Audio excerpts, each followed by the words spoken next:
할렐루야. 오늘 예배에 나오신 우리 성도님들 주님의 이름으로 환영하고 축복합니다. 오늘은 진흥양육위원회 헌신 예배로 드리는데요. 앞서 이 진흥양육의 위원장이신 우리 박상필 장로님께서 소개하신 것 같이 우리 진흥양육위원회는 성도들의 영적 성장과 또 성도의 교제를 돕기 위한 사업들을 담당하고 있습니다. 그래서 교회의 영적 성장을 위해 교육과 함께 교회 공동체가 하나 되어 나가기 위한 사역들을 계획하고 올해도 이렇게 준비하고 있습니다. 사랑하는 성도 여러분, 그렇다면 우리는 왜 양육받아야 하고 또 하나 되어서 교제하기를 힘써야 할까요? 그 해답은 오늘 본문에서 바울이 말하는 이 교회의 모습에서 찾을 수 있다는 겁니다. 우리는 성경에서 말하는 이 교회란 무엇인가에 대한 이 질문에 대한 올바른 답을 가지고 있어야 우리가 이렇게 양육을 하고 함께 모여서 힘쓰는 그 이유와 해답을 찾을 수 있게 된다는 겁니다. 그래서 저는 오늘 진흥양육위원회 헌신 예배를 통해서 성경에서 말하는 교회가 무엇인가에 대한 해답을 여러분과 함께 나누려고 합니다. 또 그리고 더 나아가서 우리가 이 땅의 교회로서 어떻게 온전한 모습의 교회로 살아가야 하는지에 대해서 함께 나누려고 합니다. 오늘 말씀을 통해서 우리 모두가 하나님의 교회로 부르신 그 부르심에 합당한 삶으로 살아가는 그런 삶이 되기를 주님의 이름으로 축복합니다. 사랑하는 성도 여러분, 그렇다면 성경에서 말하는 교회는 무엇일까요? 교회는 세상에서 하나님의 부르심을 받은 자들이 같은 믿음을 고백하며 살아가는 믿음의 공동체를 교회라고 말을 합니다. 그래서 이 교회는 그리스도를 주되심을 인정하고 그 땅 가운데 주님의 통치와 다스림을 보여주며 살아가는 믿음의 공동체를 교회라고 이야기한다는 것입니다. 성경에는 여러 가지 비유와 설명을 통해서 교회에 대해서 설명을 하고 있습니다. 교회에 대해서 처음으로 언급한 분은 우리가 잘 알고 있듯이 예수님이십니다. 예수님은 마태복음 16장에서 제자들과 함께 이 가이사랴 지방으로 가서 올라가시게 되는데 그곳에서 제자들에게 질문을 하십니다. 제자들에게 예수님께서 이렇게 질문하시죠. 사람들이 나를 누구라 하느냐? 그러자 제자들이 대답을 합니다. 세상 사람들은 예수님을 세례 요한 또는 엘리야, 또 예레미야 같은 선지자 중에 한 분이십니다라고 말을 합니다라고 대답을 하죠. 그러자 예수님께서는 제자들에게 다시 질문하십니다. 그렇다면 너희는 나를 누구라 하느냐? 그러자 베드로가 마태복음 16장 16절에서 이렇게 대답을 합니다. 시몬 베드로가 대답하여 이르되 주는 그리스도시요 살아계신 하나님의 아들이십니다. 그리고 말씀합니다. 예수님은 베드로의 그 믿음의 고백을 칭찬하시면서 마태복음 16장 18절에서 교회에 대해서 이렇게 이야기를 하십니다. 우리 18절 함께 읽어볼까요? 18절입니다. 또 내가 내게 이르노니 너는 베드로라 내가 이 반석 위에 내 교회를 세우리니 음부의 권세가 이기지 못하리라. 아멘. 여러분, 여기서 이 반석이라는 표현은 의미가 무엇일까요? 베드로라는 이름이 의미가 반석인데요. 그래서 이 문자 그대로 본문을 해석하면 베드로 위에 교회를 세우겠다라고 말씀하신 것이죠. 그럼 베드로 위에 교회를 세운다는 말씀은 어떤 의미일까요? 이 말의 의미는 베드로의 믿음의 고백 위에 예수님께서 교회를 세우시겠다는 의미입니다.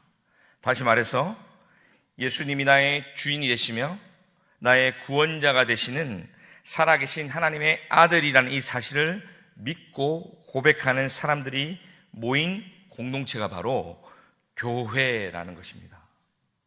그래서 교회는 건물이 아닙니다. 우리가 지금 모여서 예배드리는 이 건물은 교회된 우리가 모여서 예배드리는 장소, 즉 예배당이지 교회는 아니라는 것입니다. 교회는 예수님을 주로 고백하는 사람들이 모인 공동체가 교회입니다. 그래서 내가 교회가 되고 내 옆에 있는 지체가 교회이고 우리 모두가 교회인 것입니다. 그래서 바울은 교회를 말할 때 에베소서 1장 22절과 23절에서 이렇게 말씀합니다. 우리 22절과 23절 함께 읽어볼까요? 22절입니다. 또 만물을 그의 발 아래 복종하게 하시고 그를 만물 위에 교회의 머리로 삼으셨느니라. 교회는 그의 몸이니 만물 안에서 만물을 충만하게 하시는 이의 충만함이니라. 아멘. 바울은 지금 교회를 정의할 때 뭐라고 정의합니까? 만물을 통치하시고 다스리시는 주님께서 교회의 머리가 되시고 우리는 그의 몸된 교회가 된다라고 말씀합니다. 그래서 주님의 몸된 교회는 이 땅 가운데 주님의 통치와 다스림을 만물 안에서 충만하게 나타내는 공동체가 되어야 한다는 말입니다. 그래서 그리스도께서 교회의 머리가 되신다는 이 선언은 오직 예수께서 교회의 유일한 권위자가 되신다라는 것을 의미하는 것입니다. 그래서 교회는 그리스도의 유일한 권위 앞에 아멘이라고 순종하는 이 세상의 유일한 공동체가 되어야 한다는 것입니다. 따라서 교회는 그리스도의 주되심을 온전히 인정하고 고백하는 공동체가 되어야 한다는 겁니다. 그리고 그리스도의 주되심을 교회를 통해서 세상 가운데 보여주는 삶을 살아야 한다는 것입니다. 하나님의 다스림을 증거하고 그리스도의 통치와 주권을 인정하는 모습을 세상 가운데 보여주는 것이 바로 교회라는 것입니다. 왜냐하면 주님의 주되심과 통치가 만물 가운데 충만하게 보여주는 세상에서 유일한 곳이 바로 교회이기 때문입니다. 그래서 세상이 아무리 타락해도, 세상이 아무리 자기 중심적으로 돌아가도 교회는 그리스도를 주권자로, 왕으로 인정해야 한다는 것입니다. 그리고 세상의 어떤 위정자라도, 어떤 영향력 있고 힘 있는 사람이라도 교회에서는 그리스도의 주되심 앞에 낮아져야 하고 그 권위 앞에 순종해야 한다는 것입니다. 우리 신일교회가 이렇게 될 때 하나님께서 우리 교회를 통해서 세상 가운데 그리스도의 만물 가운데 충만함이 드러나게 하실 것이고, 이것이 주님의 영광을 드러내는 교회가 되는 것이라는 겁니다. 다음으로 성경에서 말하는 교회는 그리스도로 하나 되는 공동체입니다. 오늘 우리가 읽은 에베소서 4장 3절과 4절에서 바울은 이렇게 소개를 합니다. 3절입니다. 성령이 하나 되게 하신 것을 힘써 지키라. 성령이 하나요 성령도 한 분이시니 이와 같이 너희가 부르심의 한 소망 안에서 부르심을 받았느니라. 바울은 성령이 하나 되게 하신 것을 힘써 지키라고 이야기합니다. 왜 그렇습니까? 바울은 우리가 성령 안에서 하나 되었기 때문에 우리의 몸은 하나다라고 말하고 있는 것이죠. 그리스도께서 머리가 되시고 우리는 지체가 되어서 성령 안에서 한 몸이 되었다라고 지금 말하고 있는 것입니다. 바울은 또 에베소서 2장 20절과 22절에서 이 교회에 대해서 이렇게 설명하고 있습니다. 우리 20절부터 함께 읽겠습니다. 20절입니다. 너희는 사도들의 선지자들의 터 위에 세우심을 입은 자라. 그리스도 예수께서 친히 모퉁이 돌이 되셨느니라.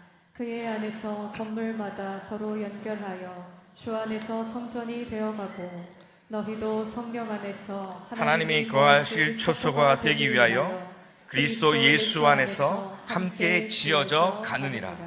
아멘. 먼저 바울은 교회된 우리를 사도들과 선지자들의 터 위에 세움을 입은 자로 소개합니다. 이것은 교회가 사도들과 선지자들이 전한 이 복음 위에 세워졌다라는 것을 우리에게 말씀하고 있는 것입니다. 에베소 교회가 그냥 저절로 세워진 것이 아니라 사도들과 선지자들의 전한 이 복음 때문에 세워졌다는 것이죠. 또 이 교회는 예수님이 모퉁이 돌이 되셔서 우리를 하나님께 연결해 주셨다라고 말씀합니다. 그래서 우리는 성령 하나님의 임재하시는 성전, 바로 교회가 되었다라고 말하고 있는 것입니다. 그래서 우리가 온전한 교회로 세워지기 위해서는 진리의 복음과 예수 그리스도와 성령 안에서 하나 되는 교회로 지어져 가야 한다는 것을 바울은 우리에게 말하고 있는 것입니다. 다시 말해서 우리가 이 땅 가운데 주님의 통치와 다스림을 나타내기 위해서는 복음과 성령 안에서 하나 되어야 한다는 것입니다. 그래서 하나님께서 통치하시고 다스리시는 교회로 함께 지어져 갈 때 이 세상 가운데 예수 그리스도의 충만함을 나타내는 이 교회의 사명을 감당하게 된다는 것입니다. 그래서 우리는 주님께서 죄로 인해 죽을 수밖에 없는 나를 교회되게 하셨다는 사실을 기억해야 한다는 것입니다. 그리고 내 옆에 있는 지체들도 주님이 불러주신 교회다라는 사실을 기억해야 한다는 겁니다. 내가 성전인 것처럼 내 옆에 있는 지체도 성전인 것입니다. 아니, 바꾸어 말해서 내 지체가, 내 옆에 있는 지체가 성전인 것처럼 나도 성전이 된다는 것입니다. 내가 성전이 될 수 있는 것은 나의 거룩함 때문이 아닙니다. 내가 성전이 된다는 것은 산돌이시고 모퉁이 돌 되신 예수 그리스도께 연결되었기 때문에 그리스도 안에서 교회가 되고 성전이 된 것입니다. 바로 이 예수 그리스도 때문에 우리는 하늘의 시민이요, 하나님의 가족이요, 거룩한 성전이 되는 것입니다. 그래서 우리가 하나 될 수 있는 것은 일치된 생각이나 상식적이고 합리적인 사고방식이나 건전한 삶의 모습 때문이 아니라 바로 그리스도 그 한 분 때문에 우리는 성전이 되어 가는 것입니다.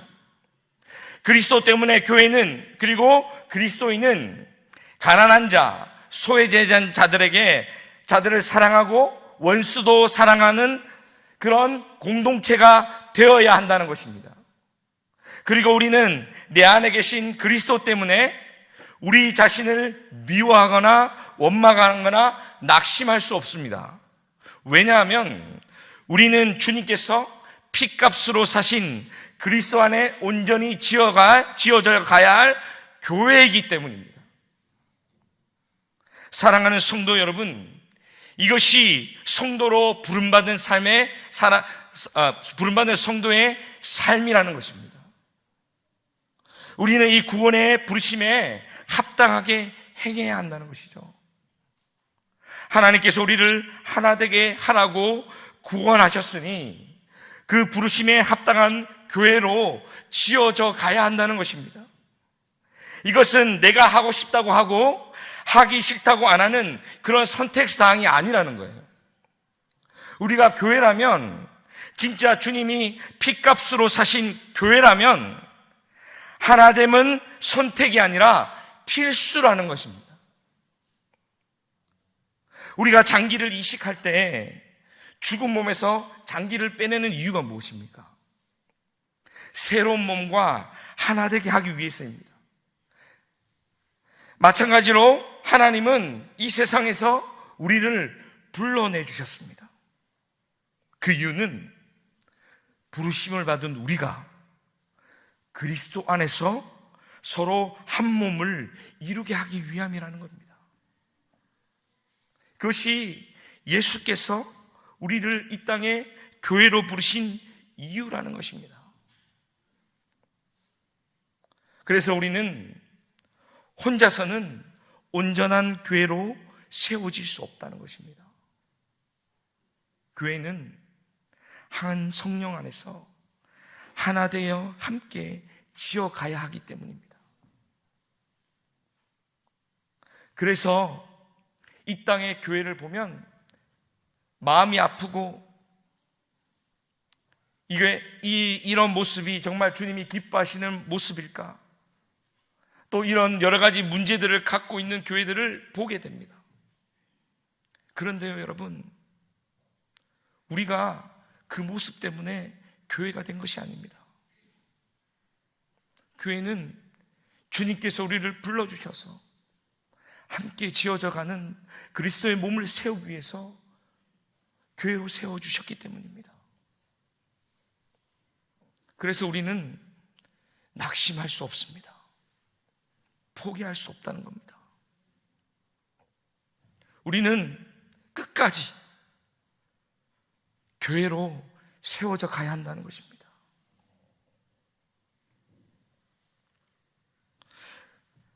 사랑하는 성도 여러분, 그렇다면 이 교회의 하나됨을 어떻게 우리가 이루어갈 수 있을까요? 이 하나됨은 절대로 그냥 이루어지지 않습니다. 특히 하나 되기 어려운 성도와 연합하는 것은 쉬운 일이 아니죠. 그래서 많은 노력이 필요하다는 것입니다. 그래서 오늘 본문 말씀이 에베소 4장 3절 마지막 부분을 보시면 3절에서 이렇게 이야기하죠. 성령이 하나 되게 하신 것을 힘써 지키라. 바울은 에베소 교회 성도들에게 성령이 하나 되게 하신 것을 힘써 지켜야 한다라고 이야기하고 있습니다. 다시 말해서 노력이 필요하다는 겁니다, 여러분. 나와 맞지 않는 상대의 특별한 기질이나 연약함을 품고 하나가 되려면 노력이 필요하다는 겁니다. 또한 내가 가지고 있는 이 특별한 기질이나 이 연약함 때문에 하나가 되려면 많은 노력이 필요하다는 겁니다. 그럼 여러분, 어떤 노력을 해야 할까요? 오늘 본문 2절에서 우리가 교회에서 어떤 노력을 힘써 해야 할지를 설명하고 있습니다. 오늘 본문 2절입니다. 함께 읽어보겠습니다. 2절입니다. 모든 겸손과 온유로 하고 오래 참음으로 사랑 가운데서 서로 용납하고. 아멘. 첫 번째, 하나 되기 위해서 노력해야 할 첫 번째는요, 겸손입니다. 겸손이라는 이 단어는 가난한 사람이나 노예가 다른 사람을 대할 때처럼 마음을 낮추는 것을 뜻합니다. 다시 말해서 나보다 남을 더 낮게 여기는 마음이 바로 겸손이라는 것이죠. 그리고 더 나아가서 겸손은 하나님 앞에서 나의 모습을 바라보는 태도입니다. 하나님이 누구신지 제대로 아는 사람은 겸손할 수밖에 없다는 것이죠. 높으신 하나님 앞에서 자신은 낮출 수밖에 없다는 겁니다. 흥미롭게도 바울은 하나 되지 못한 이 빌립보 교회의 두 자매에게 그리스도의 마음을 품으라고 권면합니다. 그 마음이 바로 종의 몸을 입고 이 땅에 오셔서 죽기까지 순종하신 이 그리스도의 낮아진 마음을 닮아야 한다라고 이야기하고 있는 것입니다. 여러분, 우리는 교만하기 때문에 하나 되기가 어렵습니다. 저 성도보다 내가 낫다는 생각을 하기 때문에 하나 되기 힘들다는 것이죠. 내 기준을 가지고 다른 사람을 판단하기 때문에 그 기준에 미달되는 사람과 함께 하지 않는다는 것입니다. 그리고 교회가 하나 되기 위해서는 겸손이 필요하다는 것입니다. 하나님의 기준으로 우리를 볼 줄 알아야 한다는 것이죠. 그리고 그 기준 앞에 우리는 서로 낮아져야 한다는 것입니다. 하나 되기 힘든 공동체를 보면서 도대체 왜 저래? 라고 말하는 것이 아니라 하나님 앞에서 나도 그래 라고 말해야 한다는 것입니다. 그것이 우리가 품어야 할 겸손이라는 것입니다. 교회가 하나 되기 위해서는 우리는 이 겸손함을 힘써 지키고 또 이루기를 노력해야 한다는 것이죠. 교회가 하나 되기 위해서 노력해야 할 두 번째는 온유함입니다. 온유입니다. 온유는 마음이 여리고 부드러운 것이라고 생각하기 쉬운데 사실 본문에서 사용되는 이 온유는 연약함의 의미를 가지고 있지 않습니다. 오히려 이 본문에서는 온유라는 것은 자신이 가진 것을 절제하고 통제하는 힘을 가리킵니다. 다시 말해서 여기서 말하는 온유는 강한 자가 자기의 힘을 조절하여 갖게 되는 부드러움, 강한 자가 자신의 성품을 자제하여서 연약한 자들을 섬기는 부드러움을 뜻하고 있다는 겁니다. 여러분, 성경에서 온유의 대명사로 꼽히는 사람이라고 하면 뽑는다면 누가 뽑힐까요? 우리가 너무나 잘 알고 있는 모세를 뽑을 수 있겠죠. 민수기 12장 3절을 보면 모세는 지구상에서 가장 온유한 사람이다라고 성경은 기록하고 있습니다. 그는 마음이 여린 사람이 아니었습니다. 그가 온유하다는 평가가 등장하는 것은 형 아론과 누이 미리암이 모세의 권위에 도전하는 장면에서 나오는 모습 때문입니다. 그때 모세는 자신의 입으로 자기가 얼마나 하나님 앞에서 특별한 부르심을 받고 능력을 행한 지도자인지 주장하지 않았습니다. 그가 가지고 있는 권리를 이용해서 두 사람에게 해코지하지도 않았습니다.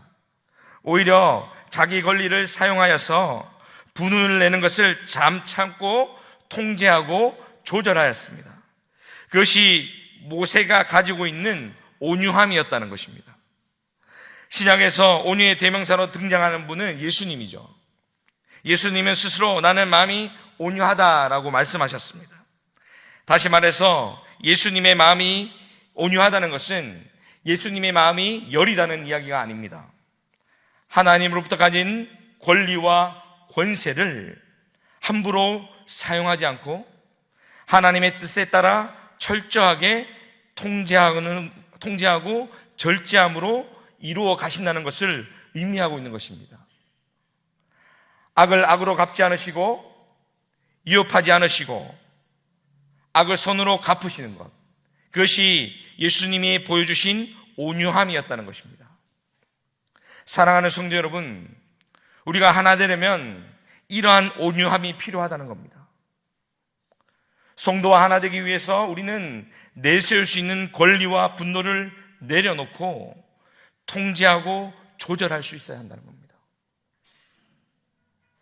저 사람이 이렇게 했으니 나도 이렇게 해도 된다, 나에게 충분히 이럴 권리가 있다라고 하는 부분에 있어서 우리가 그 마음을 내려놓고 온유함을 이루어야 한다는 것입니다. 그것이 자신을 부인하고 자기 십자가를 지고 예수를 따르는 제자의 모습이라는 것입니다. 그렇게 살아갈 때 우리는 하나의 공동체를 이룰 수 있다는 것입니다. 마지막 세 번째로 하나의 공동체를 위한 세 번째는 오래 참음과 용납입니다. 오래 참음은 이 고린도전서 10장에 나오는 사랑장의 행위 중에 첫 번째로 등장하는 덕목입니다. 우리는 기본적으로 한두 번은 잘 참지만 오래 참기는 쉽지 않죠. 성도와 하나 되는 것에 있어서도 마찬가지인 것 같습니다. 사실 저도 참는 게 너무 어렵습니다. 특히 육아를 하다 보면 더 그런 것 같습니다. 저한테는 저랑 똑같이 생긴 딸이 하나 있습니다. 누가 봐도 제 딸인데요. 너무나 이쁘고 사랑스럽죠. 그런데 어쩔 때는요, 이 딸을 집어 던지고 싶을 때가 있더라고요. 왜 그렇습니까? 우리의 한계치를, 아빠의 한계치를 눈치를 보면서 계속 넘기려고 하는 그 딸의 모습이 있기 때문이죠. 여러분, 자기 말을 계속하는 성도들이 있죠. 처음에는 참고 들어줄 수 있습니다. 그런데 계속하면 어떨까요? 쉽지 않죠. 네. 한두 번은 참을 수 있지만 반복되면요, 참기 어렵습니다. 용납이 잘 안 됩니다. 그죠?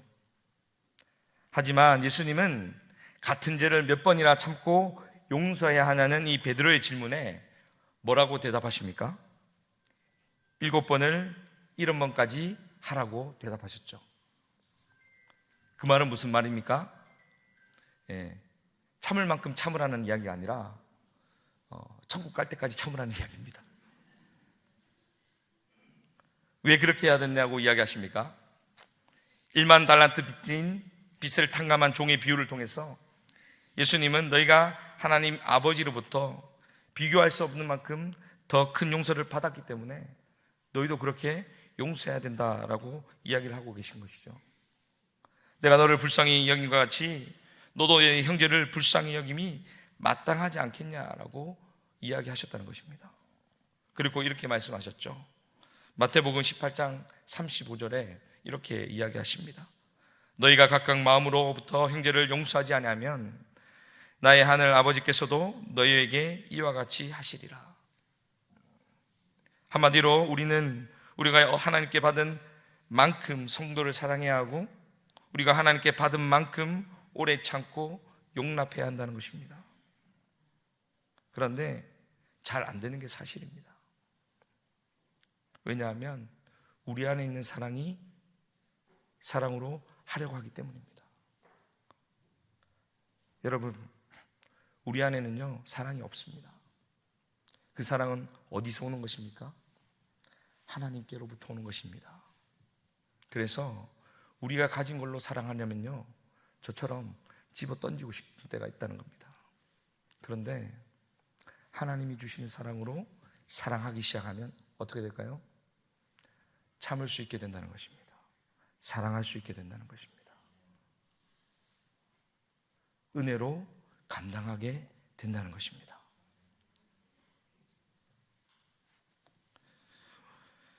그런데 우리가 성도를 사랑할 때 오래 참지 못하고 용서하지 못할 때가 너무나 많이 있습니다. 하루는 제가 중등부 사역할 때 있었던 일입니다. 제가 중고등부 사역을 거의 한 10년 정도 했는데요, 한 중등부 아이가 너무 속을 새기는 겁니다. 이 친구 때문에 밤에 뛰어나간 적이 한두 번이 아니었습니다. 경찰서도 말할 것도 없고 제가 그 동네 일진들은 연락처를 다 알고 있었습니다. 그 정도로 제가 그 아이 때문에 그 아이를 챙기고 그 아이를 좀 바른 하나님 안에 있게 하려고 애를 썼었습니다. 그런데 하다 보니까요, 제 안에 사랑이 없잖아요. 하다 보니까 지치더라고요. 그래서 하나님께 기도했습니다. 하나님, 더 이상 이제 못 참겠습니다. 하나님, 이제 그만할랍니다. 이 정도면 저도 할 만큼 했지 않습니까? 그러니까 예수님께서 하나님께 처음에는 답을 안 하시다가 제가 하도 따지니까 하나님께서 저한테 이렇게 이야기하시더라고요. 대화야, 나는 네 10년 참았다. 그런데 네 1년 가지고 그럴래? 제가 그날 대성통곡을 했습니다. 하나님, 맞습니다. 제가 사랑하는 마음이 없습니다. 하나님 그 사랑 안 주시면 제가 못할 것 같습니다. 그래서 제가 사역할 때마다요, 제일 먼저 기도하는 것이 있습니다. 제가 고등부 있다가 이 청년부로 올라갔을 때도 제일 먼저 했던 기도가 있습니다. 하나님, 사랑하는 마음 주십시오. 사랑하는 마음 안 주면 저 이거 감당 못합니다. 제 안에 사랑이 없습니다. 하나님 사랑 주셔야 내가 이 영혼들 사랑하고 감당할 수 있습니다. 저는 사역이 이 교회를 떠날 때까지 이 기도는 쉬지 않을 생각입니다. 사랑하는 성도 여러분, 이처럼 우리는 하나 되게 힘쓰기 위해서 서로 사랑으로 용납하고 하나 되는 공동체를 세워가야 한다는 것입니다. 우리가 이런 공동체를 이루기 위해서 기능 양육을 하고 또 교제하고 나누고 이 모이는 것에 힘을 쓰는 것입니다. 사랑하는 성도 여러분, 4월 30일 작은 예배가 있습니다. 많은 성도님들과 우리 목장 리더들이 생각을 할 것입니다. 이게 될까? 할 수 있을까? 내가 감당할 수 있을까? 그런데 우리는 할 수 없지만 우리를 교회로 부르시고 성령 안에서 하나 되게 하시는 그 성령께서 이루어 가실 줄 믿습니다. 하나님께서 이루어 주실 줄 믿습니다. 그래서 함께 교회로 지어가게 하실 줄 믿습니다. 그래서 우리는요, 힘들어도 포기하면 안 됩니다. 아무것도 안 하면 안 됩니다. 지켜내야 하는 것입니다. 그래서 교회의 하나됨을 힘써 이루어 가야 하는 것입니다. 그것이 교회로 우리를 부르신 하나님의 사명인 것입니다. 하나님께서 우리를 불러주셔서 우리를 교회되게 하셨는데 그 사명을 이루지 못하고 하나 되지 못하면 그것은 우리가 교회의 사명을 잊어버리고 사는 것입니다. 사랑하는 신일교회 성도 여러분, 그 사명을 이루기 위해서 힘쓰는 저와 여러분 다 되시기를 주님의 이름으로 축복합니다. 그래서 정말 하나님이 기뻐하시는 교회, 하나님이 머리 되시고 우리가 하나로 몸이로 성령 안에서 하나 되는 그런 기뻐하는 공동체를 세워가는 저와 여러분 다 되시기를 주님의 이름으로 축복합니다. 오늘